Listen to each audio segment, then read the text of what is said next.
Right then, this is a quick walk around video, and this is for a beautiful looking car actually. It's a Vauxhall Mokka 1.4 Turbo SE automatic.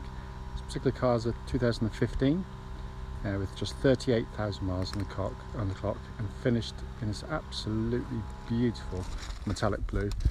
Very sought after colour in this car. Coming around the front of the car, lights and lenses completely clear, intact. Front bumper absolutely clean, no obvious marks on there.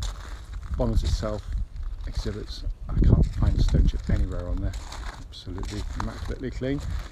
Coming to the near side, passenger side first, and it is mirror smooth in the panels. You can see any indentations, car parking dinks, obvious marks. Front near side alloy really good. Panels on this side, absolutely fantastic. Near side rear alloy again, lovely condition. So I'm going to run a bit quicker because it's starting to rain. I don't want it to ruin the video basically. And it's so clean, hardly really needs it really, but there we go. Back of the car, bumper corners, again, absolutely clean, no snags or marks on there at all. Then offside, driver's side of the vehicle, absolutely smooth. Again, no indentations.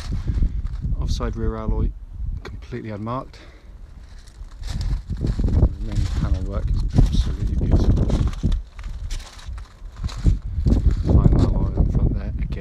Really lovely condition. So externally, the car is in absolutely fantastic condition. Coming to the boot area, good size boot, and again in very nice condition in there.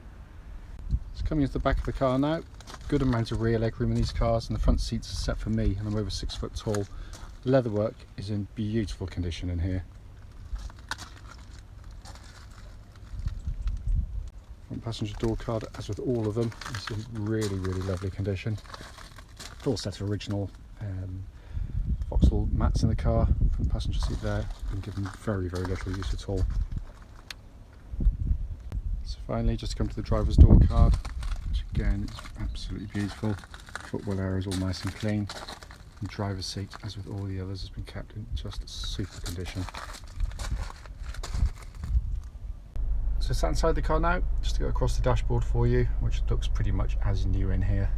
It's in lovely condition, all working exactly as it should. Heated seats. It's just been kept very nicely. Come across to the dashboard here now. You can see there, 38,517 miles. There are no warning lights on at all whilst the engine is running or in use.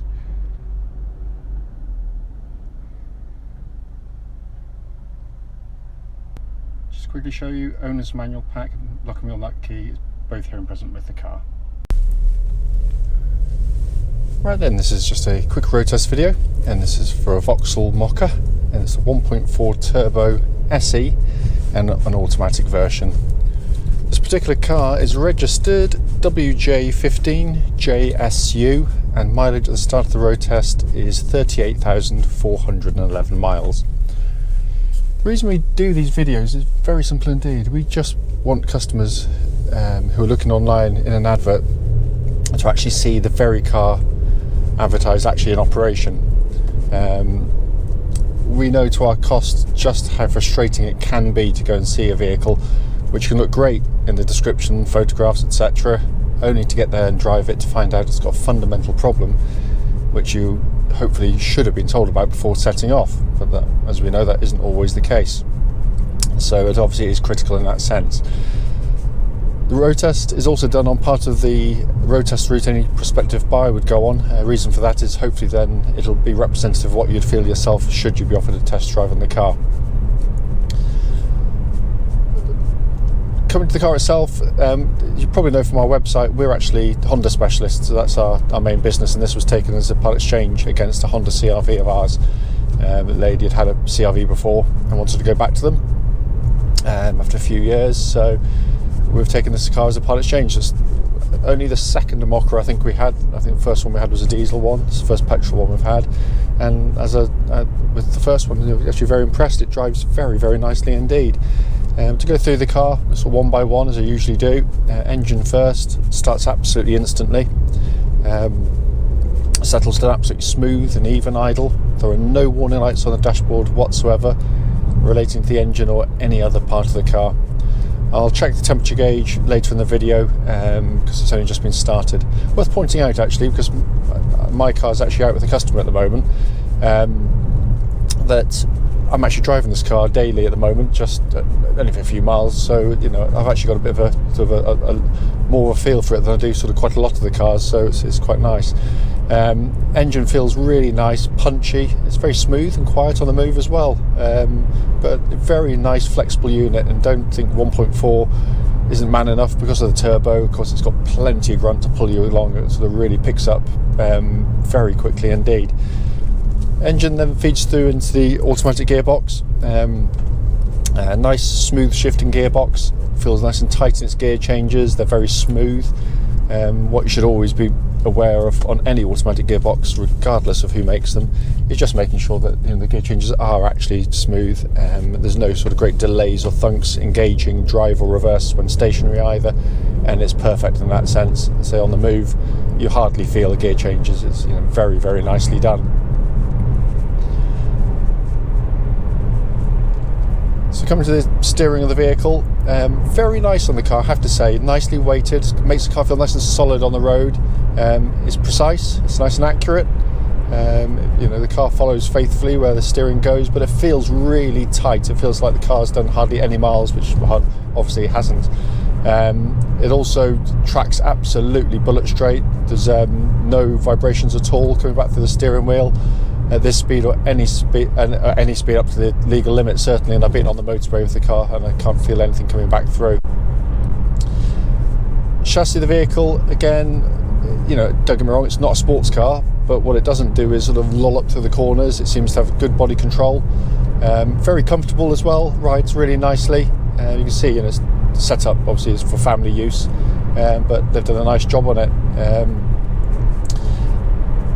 Suspension also, on road test, what I'm looking for as I'm sort of driving along is when it hits a bump, you clearly obviously hear it hitting a bump, but there shouldn't be any kind of nasty knocking noises or vibrations or anything coming from underneath, and there is nothing at all. It's absolutely spot on in that sense. Brakes on the car, they're very, very good indeed. I tried them, had to use them quite aggressively the other day. Someone pulled out in front of me, but if you give them a nice shove like I am now, leave it late for this junction, really solid brake pedal, nice and powerful. But what I'm looking for actually is noticeable on sort of automatics, particularly where they do a lot more work, is any kind of pulsing or vibrations coming back through the brake pedal, of which there's nothing at all. It's absolutely perfect in that sense. Looking around inside the car, first things first, very nicely made. There's no squeaks, rattles, buzz from the trim at all. It's also a very nice place to sit. Nice visibility, dashboard, very simple and easy to operate. Temperature gauge, by the way, now running just under half, which is, according to Google, that's exactly where it's meant to be. So that's all absolutely fine, but very nicely done and all working perfectly. Heated seats, you've got dual zone climate control system, again working as it should. We checked it in a nice warm workshop, and air conditioning pumps out lovely cold air. Very highly equipped car. It's got lots and lots of kit on it, but it doesn't phase. It's all nice and logically laid out as well. As I said at the start of the video, the point of it, as brief as it might be, is literally just to show the car in operation, because as with most part exchanges we take which aren't Honda, we do tend to sell them well below what the recommended retail values of them are. Now, anyone that's looked on the internet and finds cars that are a little bit cheaper or top of the list, there's normally a reason why. It might have a non-existent service history, but more often than not it's mechanically a little bit suspect, or cosmetically very tired looking. This is none of them. It's a lovely, lovely clean car that drives absolutely beautifully. It's in terrific condition mechanically and in every other sense. It's just that we sell Hondas and we like to get the non-Hondas off the website very quickly indeed, and it works rather well for us. But the car holds no fears. It's lovely.